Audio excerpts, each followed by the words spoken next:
Then what we're gonna talk about now is the caption of that video. So of course, we don't wanna place no caption at all. We want to basically explain to the viewer what they're going to see. So I'm gonna put product photography tip.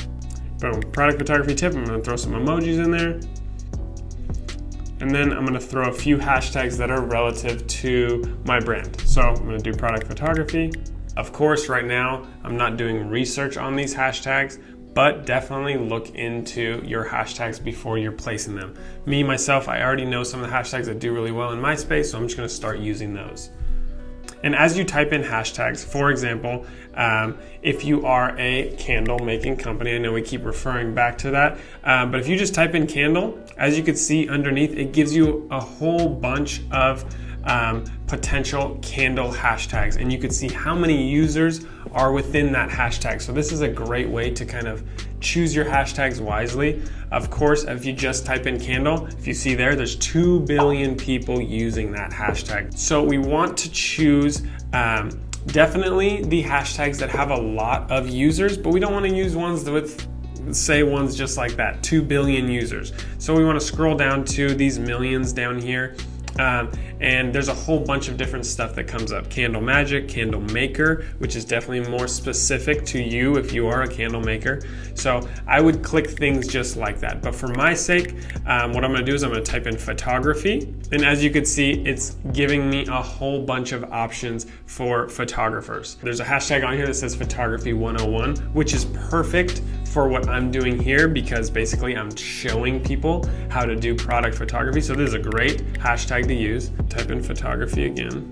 And basically I'm just gonna scroll through until I see one that kind of fits more toward me. As you can see, this one has 211 million views, which is definitely high, but the hashtag is photography hack, which is a great hashtag because I could definitely see people who are trying to get into photography or looking for photography hacks searching this hashtag. So that's perfect. So I'm gonna put stuff just like that. If you have or know of any influencers that are within your space that maybe do a lot of reposting or duets and stitches like we were talking about before, you could always @ them, but you need to be following them as well. So definitely think about that before you start tagging people and stuff like that. But tagging people is a great way to potentially draw more interaction between each other. But that's all I'm gonna put. I'm gonna put a solid caption and then just place a few good hashtags. A lot of the times you see people putting hashtag FYP. Basically what that is the For You page. So that's trying to get on what Instagram calls the Explore feed. So a lot of people put that hashtag. So that is a good hashtag to use, or just For You page or For You. Basically, it just helps your chances to get on that For You page. Those are all solid hashtags to use. And then basically from there, you just press post.